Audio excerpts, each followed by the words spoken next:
Just because my title itu adalah Chief Executive Officer, it doesn't mean I'm always right. Yang tadi gen milenial dan Gen Z itu tetap produktif, tetap giat gitu, Bu. We take our job seriously, but we take ourselves not so seriously. At the end of the day, business dan leadership is about leading people.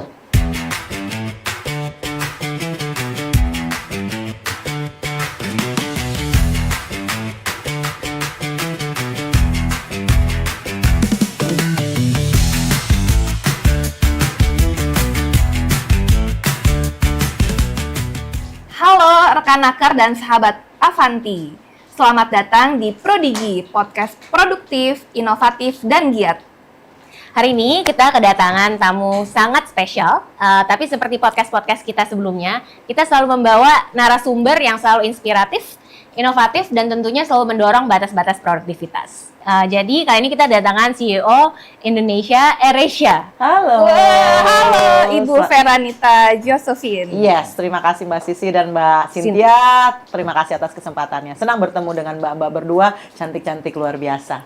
Salam juga untuk rekan-rekan sahabat Avanti dan rekan Naker semua yang menyaksikan. Ya, ini pertanyaan pertama nih, Kak Vera. Kan Kak Vera itu seorang direktur utama, tentunya sangat sibuk. Nah, apa sih kegiatan rutinitas dari pagi hari dan mungkin penutupnya juga di malam hari untuk menjaga keseharian Kak Vera untuk tetap produktif setiap harinya? Wah, menarik sekali. Kalau saya itu biasanya mempersiapkan hari itu malam sebelumnya. Karena kalau pagi itu namanya ibu rumah tangga juga ya, anak-anak berangkat sekolah, jadi banyak yang harus diberesin kalau pagi-pagi. Jadi biasanya saya persiapkan tuh malam hari. Saya persiapkan jadwal besok, schedule meeting, dan juga saya melakukan yang disebut sebagai time boxing. Jadi saya tahu tuh besok itu top 3 priorities yang harus saya selesaikan, yang saya kerjakan itu apa, dan jam-jam di mana saya harus mengalokasikan waktu dan energi untuk kegiatan dan aktivitas apa saja. Dan itu biasanya saya lakukan malam hari. Saya memaksa diri lah, mendisiplinkan diri untuk benar-benar fokus di pagi hari itu untuk mempersiapkan energi, fokus, dan tenaga ya untuk menghadapi apa yang sudah saya planningkan. Tapi saya ngerasa bahwa time management is one key, ya, penting untuk dilakukan. Tapi yang paling penting juga adalah energy and focus management. Waktunya ada, tapi nggak fokus. Ya. Outputnya juga nggak bagus. Akhirnya nggak maksimal, nggak produktif. Ya. Waktunya ada, tapi energinya low. Udah nggak bisa konsentrasi, nggak bisa menghasilkan hasil yang bagus, percuma. Jadi time management is one thing, tapi focus and attention management is another thing yang harus juga dipersiapkan dengan matang, terutama di pagi hari. Tips and tricksnya gimana sih untuk mencapai sebuah balance antara karir, personal, komunitas, dan juga untuk self-care ya, pribadi, itu penting kan? Harus penting banget. Jadi buat saya, kembali lagi tadi yang saya sampaikan adalah waktu semua orang punyanya 24 jam sehari, 7 hari seminggu. Nggak ada yang bisa punya lebih, nggak ada juga yang kurang gitu ya. Jadi mau nggak mau kita harus mengelola. Dan yang saya pelajari over the years di karir dan bisnis itu adalah waktu itu udah fix, tapi attention dan fokus dan energi kita bisa alokasikan. Tergantung dari apa yang menurut kita adalah prioritas. Karena saya belajar bahwa nggak bisa semuanya itu mau diselesaikan sekaligus semua dalam sehari itu. Jarang sekali saya menemukan kondisi yang bisa begitu. Jadi saya harus fokus on key things, key priorities. Focus is key to getting great jobs done. Jadi saya mengalokasikan, udah kalau misalkan saya hari itu atau jam itu harus ngerjain itu, fokus di situ aja. Yang lain nanti nunggu. Gitu. Sama jadi kayak gitu. Kalau misalkan saya lagi kerja, saya akan komunikasikan dengan anak saya atau dengan keluarga dan suami gitu kan. Mama lagi kerja, nanti akan mama bisa jawab pertanyaan kamu atau keinginan kamu setelah jam sekian. Di sisi lain, kalau misalkan saya harus benar-benar harus mengalokasikan untuk anak dan keluarga karena itu adalah waktunya mereka, saya akan komunikasikan dengan counterpart saya, dengan tim saya gitu kan, bahwa jam segini dan jam segini, I'm so sorry, saya akan fokus pada tanggung jawab rumah tangga saya akan bisa dihubungi nanti jam sekian. Tapi saya pastikan juga bahwa sebelum time itu semua yang mereka expect dari saya sudah deliver. Jadi pertama adalah be clear on priorities, be clear on time dan energi dan fokus yang dialokasikan per slot untuk membereskan apa dan menghasilkan output apa, dan komunikasi kepada counterpart kita sebelum waktunya itu datang, jadi mereka tahu apa yang mereka expect dari kita. Itu biasanya lebih manageable efektif ya? Daripada semuanya mau dikerjain, semuanya diiyain, tapi abis itu banyak minta maafnya, lebih gak enak ya. Betul. Gitu. Nah itu selama berapa jenjang karir ibu baik di FMCG, di AirAsia sekarang, nah itu ada tips and trick nggak sih bagaimana cara mentransfer produktivitas value ibu kepada tim ibu secara efektif? Nah, ya dengan tim produktivitas yang sekarang saya jalankan itu pertama adalah the same thing that I do with my approach berkaitan dengan planning, karena planning tuh penting banget. Banyak kita itu nge-skip planning, kayak langsung get to the action gitu ya, get to the job, karena terpicu oleh urgency gitu kan. Gue harus bales nih, saya harus reply, saya harus kerjain gitu. Tapi good planning itu sets the tone very effectively untuk bisa membuat kita itu bisa mengalokasikan resource yang udah pasti terbatas, baik itu dari jumlah orang, baik itu dari sisi waktu, tenaga, fasilitas, kita semuanya itu pasti terbatas dengan constraint-nya masing-masing. So planning is key untuk bisa memahami prioritas mana yang mau dikerjain duluan dan prioritas mana yang mungkin nanti akan bisa dikerjakan setelah hal-hal yang dicanangkan dengan lebih awal itu dijalankan. So it's very key untuk men-set priority dan communicate dan align bareng-bareng bahwa ini adalah prioritas bareng-bareng. Yang kedua, ketika berkaitan dari sisi eksekusi, apa yang diplanningkan memang kalau kita berbicara tuh kayaknya gampang banget Veranita kalau bicara ya planning gini-gini segala macem. Yang ada planningnya bagus, rapi, cantik ya segala macem. Begitu ada eksekusi, adalah pagi-pagi Bapak A minta apa, customer B minta ini gitu kan. Tim di lapangan tiba-tiba telepon katanya ada masalah. Nah, kalau untuk itu yang saya lakukan dengan tim adalah biasanya kita tuh memetakan mana hal-hal yang urgent tapi mungkin belum prioritas, urgent harus dikerjain. Tapi belum tentu juga kalau dikerjain tuh hasilnya dampaknya besar gitu. Mungkin itu pekerjaan yang lebih perintilan lah istilahnya atau lebih sifatnya administratif atau teknikal gitu ya. Tapi ada juga yang hal-hal yang ada yang prioritas gitu kan. Mungkin ada yang prioritas tapi belum dalam jangka waktu pendek, nggak urgent, tapi tetap prioritas. Itu kita harus tetap pikirkan gimana cara menyelesaikan ketika waktunya datang. Nah, yang diutamakan itu adalah yang urgent dan priority. Jadi kita punya 4 cluster gitu ya. Yang satu itu adalah urgency, yang satu ada yang dimensi yang lain adalah prioritas. Nah, kita lihat kembali tuh, mana sih area-area yang atau tipe pekerjaan ataupun mungkin masalah ya yang urgent dan priority. Itu kita akan fokus dulu energi dan effort kita di sana. Baru abis itu ngelihat mana-mana yang prioritas tapi mungkin skala urgensinya itu di bawah. Nah, itu kita bereskan kedua. Nah, baru ketiga kita lihat yang mungkin belum tentu prioritas tapi harus urgent nih, harus dikerjain gitu kan. Nah, nanti kita akan memilih apakah itu akan kita lakukan sendiri dalam tim tersebut atau ternyata kita bisa delegate. Kalau pegawainya itu demografinya mungkin dari segi umur ya Bu, biasanya banyakan tuh generasi apa Bu? Ya, menarik tuh. Sekarang ini banyakan di organisasi AirAsia itu adalah milenial dan Gen Z. Gitu kan, dan dinamikanya seru tuh gitu kan, karena saya juga tiap hari juga belajar gitu bagaimana sebagai leader beradaptasi dan bagaimana sebagai organisasi juga kita beradaptasi terhadap perspektif, gaya, ekspektasi yang berbeda-beda sejalan dengan munculnya generasi-generasi baru. Iya, kan lumayan ya Bu ya rentangnya Bu. Nah, itu bagaimana menjaga supaya Ibu menjaga supaya timnya ini yang tadi gen milenial dan Gen Z itu tetap produktif, tetap giat gitu Bu. Milenial dan Gen Z adalah generasi yang expect agile organization culture ya. Yes.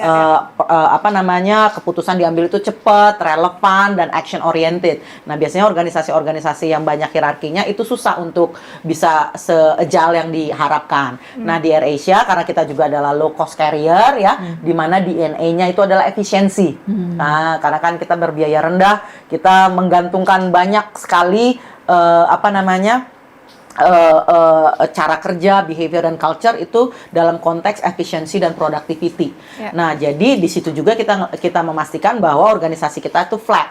Itu tadi supaya kita bisa agile untuk merespon perubahan dan mengambil keputusan. Itu yang pertama. Dan yang kedua adalah kami mengusahakan leaders itu sangat dekat dengan tim dan didukung oleh flat organisasi itu. Jadi komunikasi itu bisa flowing itu dengan lebih open dan lebih transparan. Kita berusaha kolaborasi itu ditingkatkan, flow informasi itu transparan, sehingga orang itu jadi gampang untuk mengakses resources informasi yang dia butuhkan untuk pekerjaannya mereka. Nah, di AirAsia, I'm very happy di mana kita benar-benar organisasi karena didorong oleh ekspektasi efisiensi juga, kita menerapkan openness dan lean organization. Terus yang ketiga itu sebagai leaders, kita berusaha untuk menjadi leaders yang humble dan open-minded. Jadi ini yang selalu saya sampaikan pada tim, just because my title itu adalah Chief Executive Officer, it doesn't mean I'm always right. Karena we are only good as a leader, we are only as good as the information that we have. Jadi kalau saya dapat informasinya juga salah, decision yang saya buat juga bisa jadi salah. Jadi nggak semata-mata karena ini direktur atau direktur utama tuh pasti benar, terus yang lainnya menunggu arahan saja gitu kan, menunggu diberikan perintah. Nggak kayak gitu, kita berdialog. Jadi diskusi yang humanis dan flow seperti itu membantu engagement gitu. Jadi dipadukan dengan proses. Nah, itu tadi kita banyak berbicara dari sisi orang ya, orang dan culture.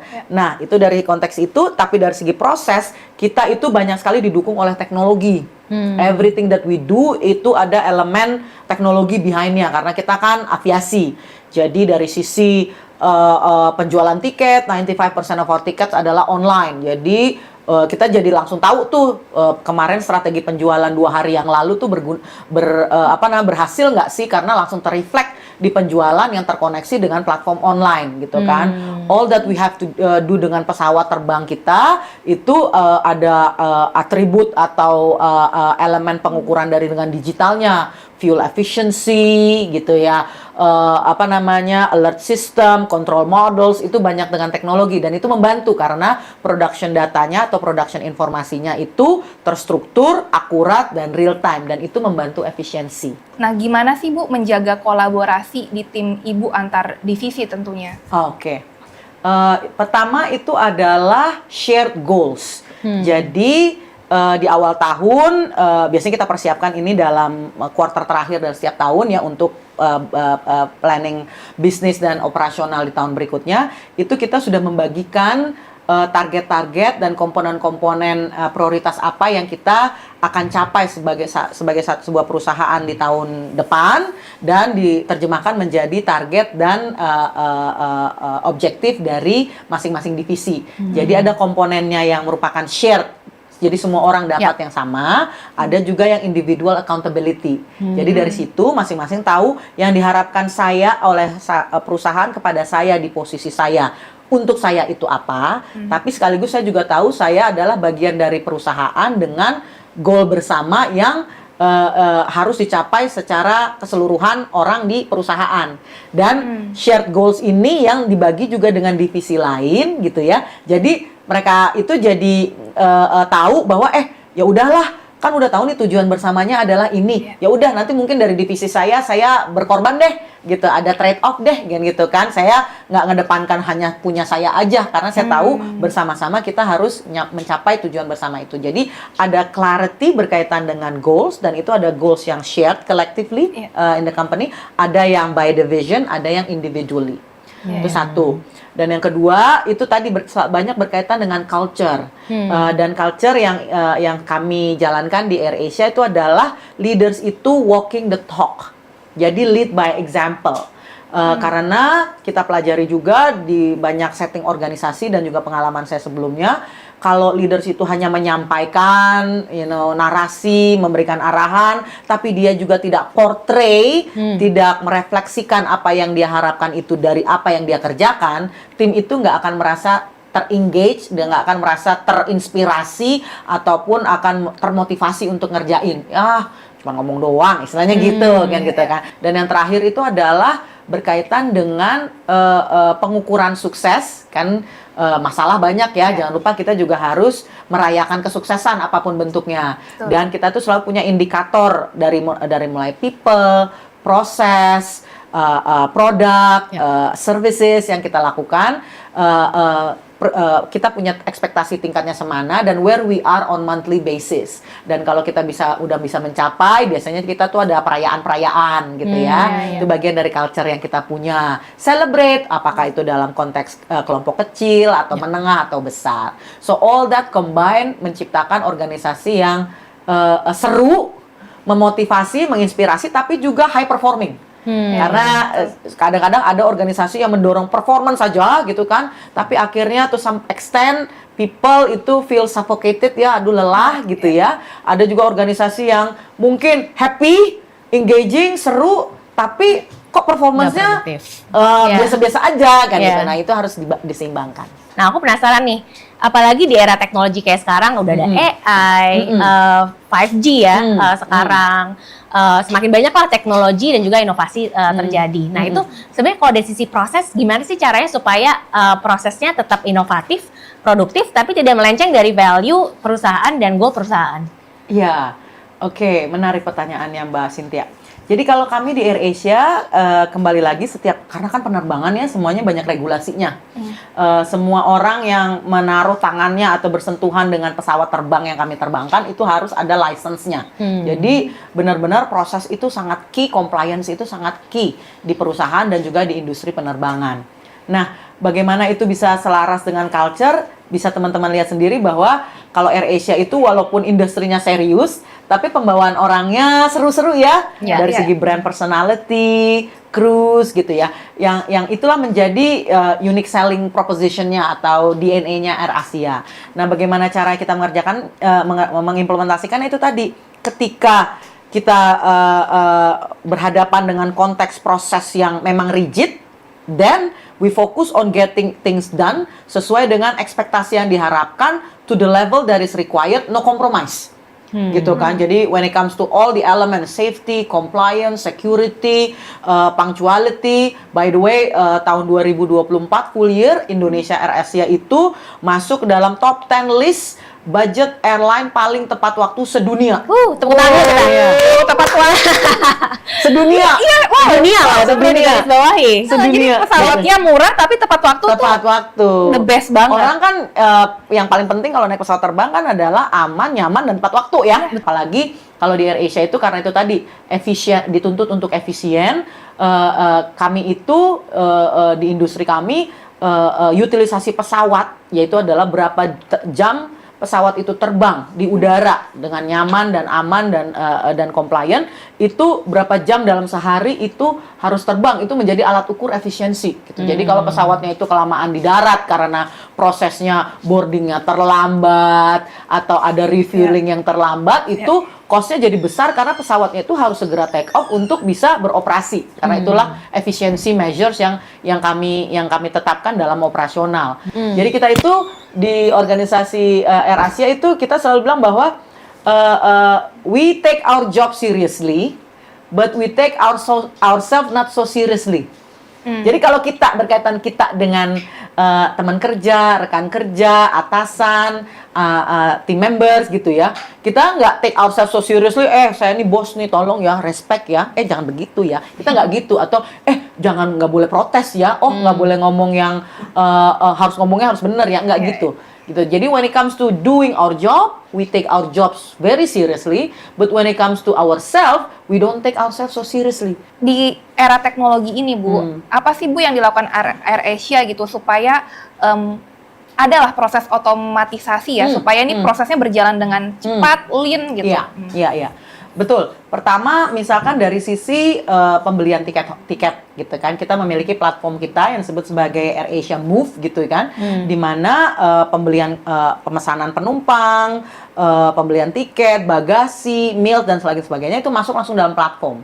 Nah, dari situ kita langsung bisa deploy tuh ke tim berkaitan dengan jadwal penerbangannya, berkaitan dengan berapa jumlahnya bagasi yang akan diangkut dalam penerbangan tersebut, berapa jumlah meals yang harus disediakan dalam penerbangan tersebut, gitu ya, berapa orang yang harus dipersiapkan untuk menjaga proses boarding yang untuk pesawat di penerbangan tersebut, gitu deploymentnya banyak tuh, gitu kan. Masuk juga ke supply chain-nya, berapa nanti persediaan bahan baku untuk meals yang harus disiapkan, berapa orang kru, berapa orang pilot, gitu ya, itu ada. Jadi dari lini awal berkaitan dengan pemesanan tiket itu dan turunannya gitu kan, kita itu melakukan melalui proses digitalisasi yang ada di platform kita. Terus abis itu juga berkaitan dengan roostering. Jadi kalau mau schedule pesawat nih kan gitu ya, para pilot-pilot, cabin crew dan juga engineering, dia udah tahu tuh, dia punya aplikasinya di mana dia tahu bahwa oh nanti bulan depan hari ini jam sekian saya akan terbang, saya akan istirahat, karena kan ada peraturannya berapa lama pilot itu harus terbang, jamnya dalam sebulan, cabin crew nggak boleh melebihi karena berkaitan nanti elemen fitness dan mencegah fatigue ya. Nah itu ada dan mereka udah terima tuh di aplikasi di toolsnya mereka bahwa oh nanti saya akan terbang, yang harus saya siapkan ada A, B dan C gitu ya. Nah berkaitan dengan persiapan pesawat itu juga ada dari sisi roostering pesawatnya, pesawat yang mana yang akan diterbangkan untuk flight nomor berapa dan komponen apa yang dibutuhkan, engineering mana yang akan bertugas, semua operasionalnya itu dilakukan dengan sistem yang terdigitalisasi. Sampai juga nanti berkaitan dengan customer handling. Kalau misalkan ada yang mau change flight atau ganti mau tambah bagasi ataupun dia mau ada keluhan gitu kan, kita juga punya platform yang kita implementasikan Asbo namanya, untuk bisa mendapatkan semua query dari penumpang berkaitan dengan penerbangan dan servis yang mereka harapkan, dan semuanya itu terdokumentasi. Kita punya mother system yang cukup komprehensif untuk bisa tahu, dan abis itu juga dipakai untuk sebagai feeder data untuk mengukur tingkat kepuasan, tingkat reliabilitas, tingkat on time services gitu, yang diterjemahkan menjadi KPI dan monitoring untuk tim yang ada menangani proses. Aspek mana dulu yang harus diprioritaskan untuk inovasi? Mungkin yang pertama. Terus yang kedua, bagaimana sih caranya untuk mendapatkan inovasi yang tepat gitu? Apakah do it internally dulu, in-house, eksternal, kapan internal, kapan eksternal? Mungkin around that line lah. Hasil yang kamu produksi itu datangnya dari semua yang diproduksi oleh timmu. You're only as good as your team gitu. So I always take that in everyday's management approach dan juga reflection, bahwa I need to develop the team to be able to be as good or even better than me gitu kan, karena mereka lah yang menentukan kapabilitas dan performance saya sebagai leader. Nah, berkaitan dengan inovasi, kalau kita memiliki organisasi yang seru, happy, open, dan engage gitu kan, dan juga timnya itu adalah diverse, jadi nggak cuman hanya orang-orang yang tertentu atau dari background tertentu yang menjadi bagian dari tim, enggak, harus diverse dan inklusif. Disitulah muncul ide-ide inovasi, hal-hal yang nggak kepikiran, hal-hal yang overlook gitu. Jadi kolaborasi dan culture yang seperti itu yang berusaha untuk saya terus jalankan. Nah, pemahaman konsumen dan segmen yang kita layani dan produk apa yang kita berikan dan inovasi apa yang kita muncul sehingga mereka merasa value yang kita berikan itu lebih baik daripada yang lain yang mereka bisa dapatkan, itulah bagian dari inovasi yang kita dorong. Sisi inovasi yang lain adalah efisiensi, gitu kan? Efisiensi maskapai apalagi yang berbiaya low cost seperti kami gitu kan, sangat tergantung kepada kemampuan kita untuk berinovasi dari sisi efisiensi. Nah, itu banyak tuh kalau kita di TI kan, ini sama-sama TI nih, dari mulai layout, flow gitu kan, mana nih yang menciptakan delay, boarding. Makanya banyak sekarang yang kita muncul check-in-nya lewat aplikasi gitu kan. Itu dari satu sisi adalah convenient buat penumpang karena dia udah tahu besok pasti udah check in ya, nggak mau ngantri gitu kan. Di sisi lain juga membantu kami untuk bisa lebih efisien dari sisi resource dan dari sisi antisipasi, betul ya.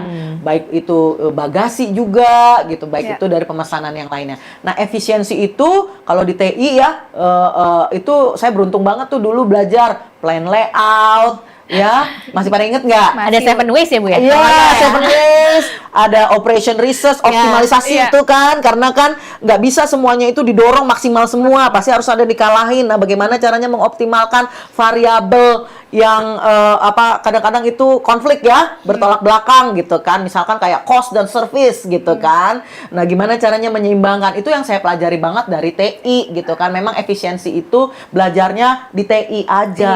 Kan kita baru keluar ya dari masa krisis COVID-19. Nah, waktu itu di AirAsia tuh ada apa sih Bu? Maksudnya ada kayak kejadian apa? Terus habis itu lesson learn-nya apa? Dan mungkin yang bisa dibawa juga ke sekarang nih, lesson learn dari yang kemarin kita tetap bawa ke masa ini. Challenging-nya luar biasa karena berarti nggak terbang, revenue juga berdampak sangat besar ya, sangat rendah, terus cost-cost masih harus dibayar, operational cost, salary dan lain sebagainya. Sisi lain juga moral juga waktu itu masih jadi sangat tertekan karena banyak orang yang juga kena infeksi, baik keluarganya, dirinya, saudara-saudara, terus juga pada melihat nih nanti kelangsungan bisnis seperti apa. There's a lot of anxiety di dalam organisasi. Dan challenges-nya banyak banget. Fast forward sekarang, ketika itu semua berlalu, pelajaran yang saya dapati adalah at the end of the day, business dan leadership is about leading people. Kalau kita bisa win dari sisi orang, kita menyebutnya kalau di AirAsia tim kita itu adalah all stars gitu ya. Jadi kalau kita bisa tetap solid sebagai tim, tetap resilient sebagai tim, tetap punya leadership yang kuat, we can go through all the crisis. Dan itulah yang kita bawa ketika sekarang kita berhasil untuk turn around, pesawatnya balik kembali semuanya, terus udah itu bisa performance-nya bagus lagi, ya menjadi top most punctual di dunia, top 10 sedunia. Terus kita juga memiliki rating berkaitan dengan engagement dan satisfaction karyawan All Stars, dan Indonesia AirAsia itu selama 3 tahun berturut-turut tingkat satisfaction karyawannya All Stars-nya itu paling tinggi di grup AirAsia, satu grup. Tepuk tangan dulu lagi sih. Keren. Padahal tekanannya banyak sekali ya. Mungkin balik sedikit, kalau Kak Vera sendiri bergabung di AirAsia itu tahun berapa ya Kak? Tahun 2019, bulan Juli. Dan sebelum itu aku belum punya pengalaman aviasi dan belum punya pengalaman CEO. Nah, itu makanya seru ya, 2019 seru ya. masuk CEO pandemi. Gitu. Sebelumnya aku jual sambal dan kecap dan terasi udang. Wah. Iya. TI banget kan itu, makanya masuknya TI karena kita punya transferable skills. Salam Avanti. Kantor lagi ya. I see. Jadi industri manapun ya kita bisa bekerja dengan baik, produktif, dan juga create values yang maksimal dan juga lead the team karena kita memiliki struktur berpikir yang yang benar dan itu bisa diimplementasikan across industries gitu. Sebenarnya tips and tricksnya apa sih tadi supaya bisa pemimpin-pemimpin muda nih yang mendengarkan podcast kita, dia bisa tadi lead the way, bisa menjadi contoh dan juga bisa menjadi future leader yang bisa membawa produktivitas dan inovasi di masing-masing organisasi. Baik. Kalau saya merefleksikan 25 tahun perjalanan saya di bisnis dan karir, yang paling pertama adalah ketika kita masih muda, coba aja dulu semua-muanya, ya. Terus lakukan yang terbaik. Jadi do everything that you do, apapun itu, to the very best of your ability.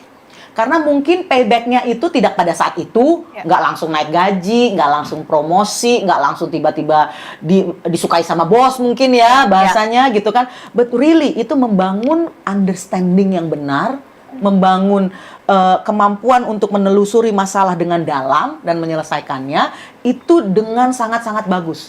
Karena itu nanti yang akan dibutuhkan kalau suatu saat yang pastinya kita akan menjadi pemimpin gitu. Karena pemimpin ini yang saya sampaikan itu butuh range.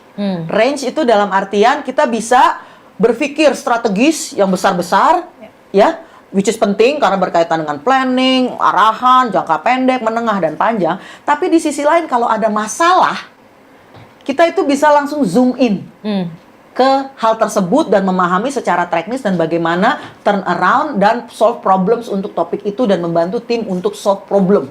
Yang muda-muda energinya masih banyak gitu ya, apalagi yang belum menikah dan belum punya anak gitu kan ya, belum dikejar-kejar sama cicilan KPR gitu ya, belum dikejar-kejar sama ekspektasi gitu ya, Minta main. all out. Ya. Kerjakan sebaik-baiknya, belajar sebanyak-banyaknya, dan pahami ilmu kita itu secara mendalam, oke? Gitu. Dan sisi lain adalah networking. Sebenarnya cuma games aja Ya. sih Kak. Games this or that. Trivia gitu. Trivia. Iya. Trivia question. Kakak nggak boleh mikir ya. Oh, alright. Langsung harus Oke. dijawab. Oke. Kakak milih flight pagi atau malam? Pagi, Oke. Kenapa pagi Kak? karena lagi fresh, udaranya bagus, jendelanya cerah. Passenger experience atau operational excellence? Passenger experience. Kenapa tuh? Karena datang cuan. Iya, dapat cuan dari situ. Naik gaji. Oke. Oke, yang terakhir nih, Heeh. take off atau landing? Take off. Kenapa Kak? Kayak lebih semangat. Keren. Mungkin sekian dulu sesi Prodigi kita kali ini. Kita akan nanti ada next session tentunya dengan tokoh-tokoh inspiratif yang nggak kalah serunya. Luar Ya, biasa. makanya jangan lupa untuk subscribe. Like, komen di YouTube dan Instagram Kemnaker dan Teknik Industri ITB. Oke, terima kasih. Terima kasih. Sampai ketemu lagi. Sampai ketemu Oke, lagi. salam Salam Aktif. Aktif. Bye Rekanaker. Bye.